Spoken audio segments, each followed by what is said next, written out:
اقترب للناس حسابهم وهم في غفلة معرضون۔ اللہ نے فرمایا کہ لوگوں کا حساب قریب آ رہا ہے اور وہ غفلت میں ہیں۔ ہم میں سے ہر شخص آخرت سے غافل ہے۔ آپ کو پتہ ہے آپ کے ایگزام قریب آنے والے ہوں تو ٹینشن روز بروز بڑھنا شروع ہو جاتی ہے، لیکن دنیا میں انسان کا معاملہ یہ ہے کہ جیسے جیسے موت قریب آ رہی ہے اس کی ٹینشن آخرت کی جو فکر ہے بڑھنے کے بجائے کم ہو رہی ہوتی ہے۔ تو اللہ کا کام ہے اپنے بندوں کو نصیحت کرنا، سمجھانا، اس لیے اللہ نے بتایا اس پارے کے شروع میں کہ لوگ غفلت میں ہیں اور ہماری آیات سے اعراض کر رہے ہیں، منہ موڑ رہے ہیں۔ وہ یہ اللہ کا حلم ہے کہ اللہ سمجھاتا بہت ہے، لیکن سزا کے لیے اس نے ٹائم آخرت ہی کا رکھا ہوا ہے۔ فرمایا ما یاتیہم من ذکر من ربہم، جب بھی ان کے پاس ان کے رب کی طرف سے کوئی نصیحت آتی ہے، استمعوہ، یہ اسے سنتے بھی ہیں، وہم یلعبون، لیکن اس پر دھیان نہیں دیتے۔ تو آگے اسی کو اللہ نے بیان کیا، پھر انسان کی شکایتیں کی کہ کتنی بستیوں کو ہم نے پہلے تباہ و برباد کیا ہے۔ فلما احسوا بأسنا اذا هم منها يركضون، جب ان پر عذاب آنے لگا تو پھر چیخ و پکار شروع کی انہوں نے۔ ابھی کسی نے بتایا کہ یہ جو ترکی میں زلزلہ آیا نا، جس علاقے میں آیا وہاں ملحد بھی بہت رہتے تھے جو خدا کو نہیں مانتے تھے۔ ترکی میں تو ایک لبرل سیکولر حکومتیں رہی ہیں، وہاں کے بہت سے مسلمان بھی مرتد ہو چکے تھے۔ تو کہتے ہیں جیسی زمین ہلی ہے نا، ایک ملحد جو اللہ کو نہیں مانتا تھا زور زور سے کلمہ پڑھنے لگا، لا الہ الا اللہ، لا الہ الا اللہ۔ تو بعض دفعہ انسان پر جب عذاب آتا ہے نا تو اس کو اللہ یاد آ جاتا ہے، لیکن نبی صلی اللہ علیہ وسلم نے فرمایا تم اس حالت میں اللہ کو یاد رکھو جب تم خوشی کی حالت میں ہو، جس میں اللہ انسان کو یاد نہیں آتا۔ یعرف کا فی الشدہ، تو مصیبت میں پھر اللہ تمہیں یاد رکھے گا۔ جب پیٹ بھرا ہوا ہو، سکون اطمینان کی زندگی ہو، اس وقت عبادت کرنا بڑا مشکل کام ہے۔ نیند جس کو اچھی آتی ہو اس کے لیے نیند چھوڑ کے تہجد میں اٹھنا مشکل کام ہے، لیکن اب مسئلہ یہ ہو گیا ہے کہ اب تو پیٹ یعنی اللہ کی نافرمانی کا عذاب یہ آنے لگا ہے کہ اب پیٹ بھرا ہوا ہو، ساری ضرورتیں پوری ہو رہی ہوں، پھر بھی انسان سکون میں نہیں ہوتا۔ یعنی اب جو لوگوں کی ٹینشنیں ہیں نا وہ ٹینشنیں ہیں جو اپنے اوپر خود سے مسلط کی ہوئی ہیں لوگوں نے، بے سکونی کا عذاب جسے کہتے ہیں۔ تو خیر اللہ نے فرمایا لا ترکضوا وارجعوا الى ما اترفتم فیہ ومساکینکم لعلکم تسألون۔ اللہ فرماتے ہیں اب ایڑیاں مت لگاؤ، اب شور شرابہ مت کرو۔ قالوا یا ویلنا انا کنا ظالمین، اللہ فرماتے ہیں جب عذاب آتا تھا تو وہ کہتے تھے ہماری بدبختی، ہم ہی ظالم تھے۔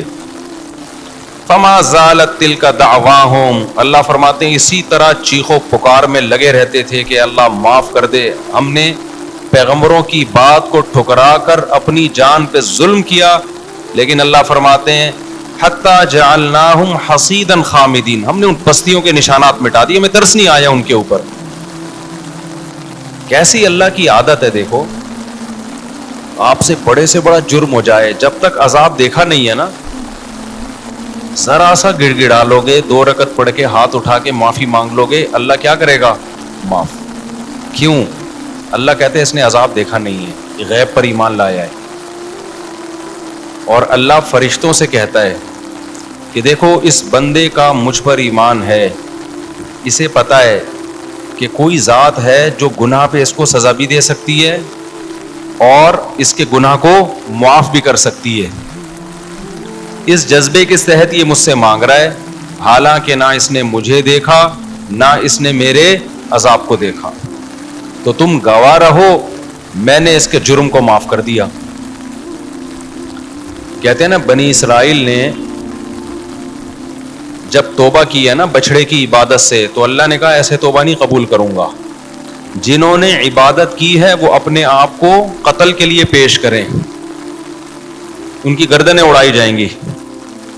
جو اپنے آپ کو قتل کروا دے گا اس کا مطلب دل سے توبہ کی ہے اس نے۔ تو اتنا سخت حکم تھا کہ توبہ سزا ملے گی پھر توبہ قبول ہوگی۔ لیکن اس امت میں کیا ہے بھائی، جس طرح بھی اللہ کے سامنے گڑ گڑا لو اللہ کیا کر دے گا؟ معاف۔ تو علماء نے وجہ بیان کی ہے کہ بنی اسرائیل نالائق لوگ تھے، ان کے ساتھ معاملہ بھی اللہ نے سخت کیا۔ وہ نالائق کیسے تھے؟ ساری نشانیاں اپنی آنکھوں سے دیکھی، فرعون کو غرق ہوتا ہوا دیکھا، سمندر میں راستے بنتے ہوئے دیکھے۔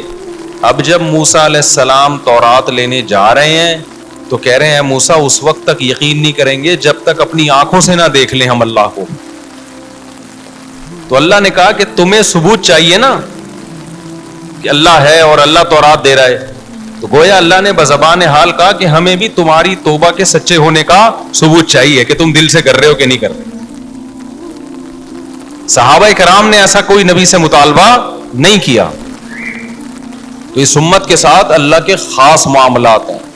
ویسے تو اللہ کا قاعدہ آدم علیہ السلام کے زمانے سے اب تک ہر ایک کے لیے یہی ہے کہ جو بھی گناہ کر کے توبہ کرے گا عذاب سے پہلے اللہ اس کے جرم کو معاف کرے گا۔ توبہ کا مطلب عزم کرے آئندہ نہیں کروں گا میں یہ۔ تو یہاں بھی اللہ نے فرمایا لیکن جب ان قوموں پہ عذاب آیا تو وہ چیخ رہے تھے، فما زالت تلک دعواہم، کنٹینیو، فما زالت کا مطلب کنٹینیو توبہ ہی کرتے رہے وہ۔ اللہ فرماتے ہیں ہمیں ان پہ ترس نہیں آیا۔ تو جب عذاب آتا ہے نا پھر اللہ کو ترس نہیں آتا۔ اللہ کہتے ہیں اب تو دیکھ لیا نا، ہم نے اتنی نشانیاں اپنے وجود کی، اپنے برحق ہونے کی دی تھی، تمہیں کسی نشانی پہ یقین نہیں آیا۔ اب سوال پیدا ہوتا ہے اے اللہ تو اپنے بندوں کے ساتھ ایسا کرتا کیوں ہے؟ اکثر ایتھیس لوگ کہتے ہیں اللہ کو کیا پڑی کہ کوئی اس کی مانے یا نہ مانے، اس کو کیا ہو رہا ہے بھائی؟ اگر خدا ہے بھی اس کو اس سے کیا مسئلہ ہو رہا ہے کہ کوئی نماز پڑھے یا نہ پڑھے؟ معاذ اللہ وہ اتنا ظرف اس کا چھوٹا کیوں ہے؟ آپ لوگ کی سمجھ میں آ رہا ہے کہ میں کیا کہہ رہا ہوں؟ یہ میں کوئی میرا خیال ہے سمجھ واضح بات ہے نا۔ تو اللہ کو کیا پڑی ہے؟ اللہ کو کیا مسئلہ ہے؟ معاذ اللہ ایسی باتیں کرتے ہیں۔ اور بھائی اللہ نے پیدا کر دیا، اگر کوئی خدا ہے تو انجوائے کرو لائف کو یار۔ تو اس کا جواب اللہ نے دیا ہم کیوں بستیوں کو ہلاک کرتے ہیں، نافرمانوں کو سزائیں کیوں دیتے ہیں؟ کیوں؟ وما خلقنا السماء والارض وما بینہما لاعبین، ہم نے زمین اور آسمان کو بیکار پیدا نہیں کیا، کسی وجہ سے پیدا کیا ہے۔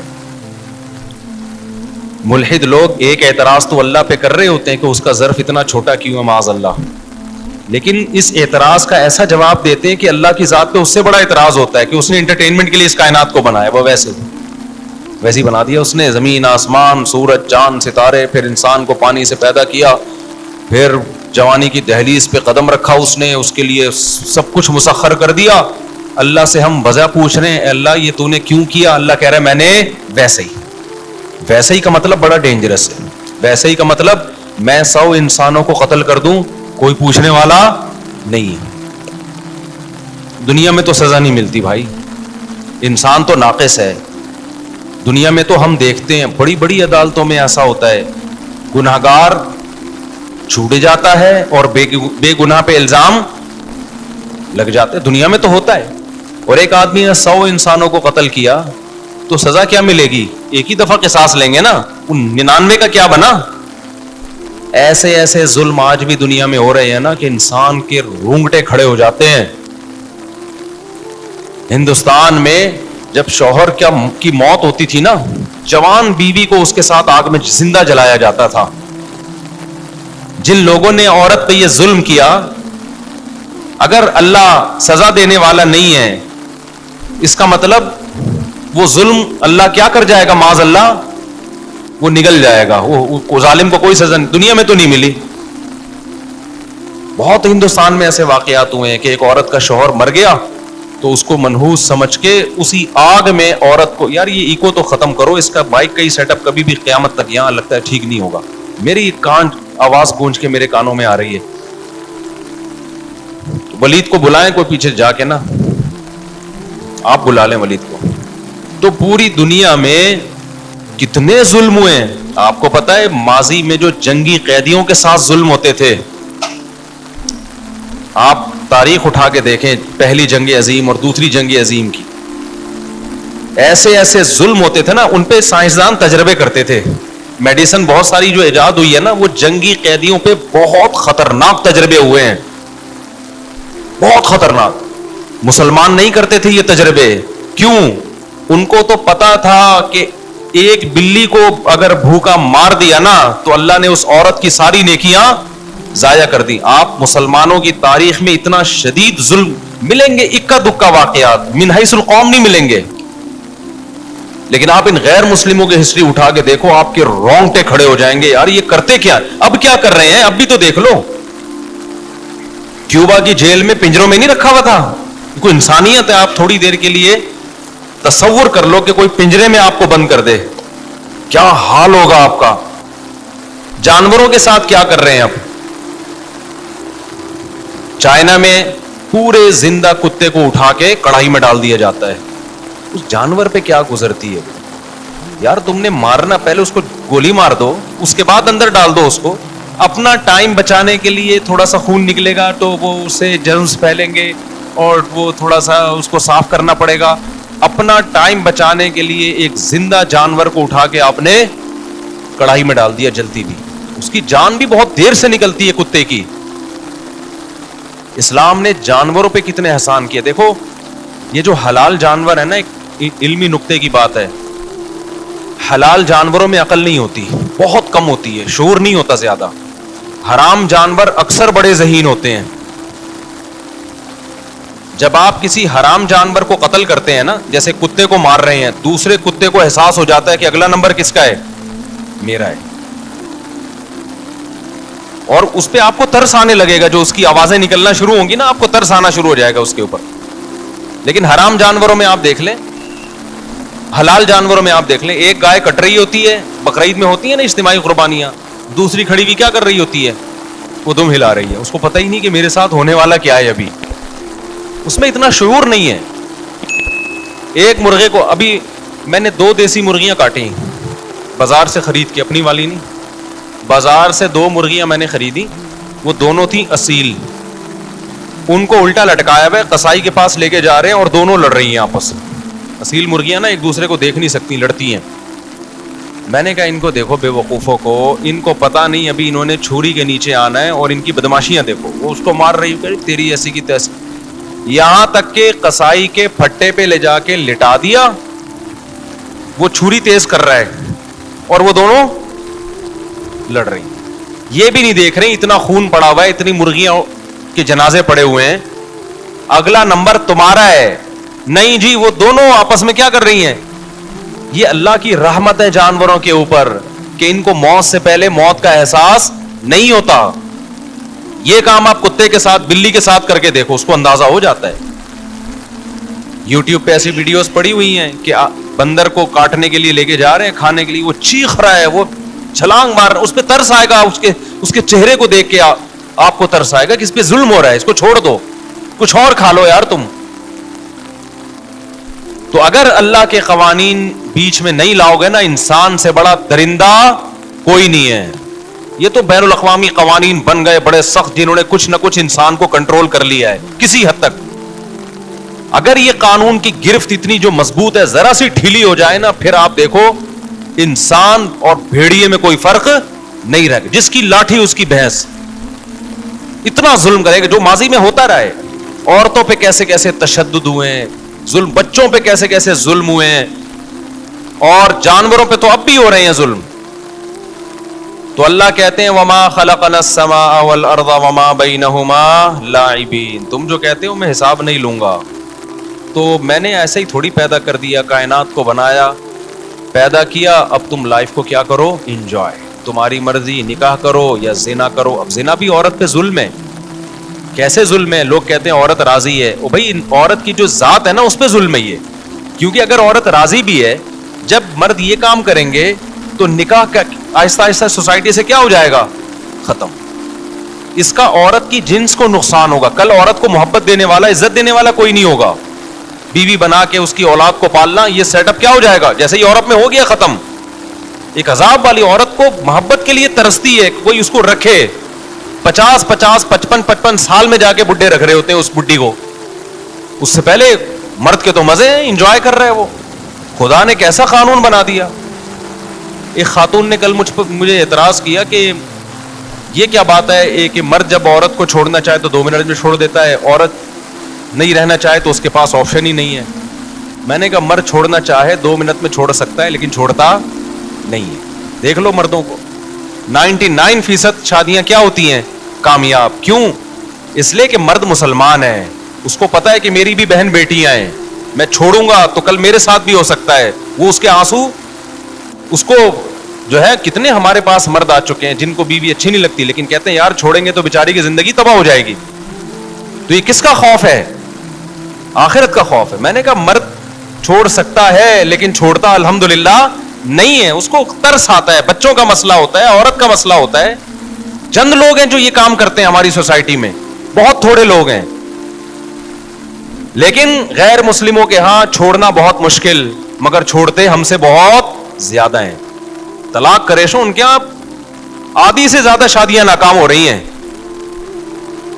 تو کتنا اللہ تعالیٰ کا رحم ہے, اللہ تعالیٰ کا کرم ہے کہ اس نے آسمان سے قوانین نازل کر دیے, اس نے انسانوں کو پابند بنا دیا ہے کہ تمہیں انسان کا بچہ بن کے چلنا پڑے گا.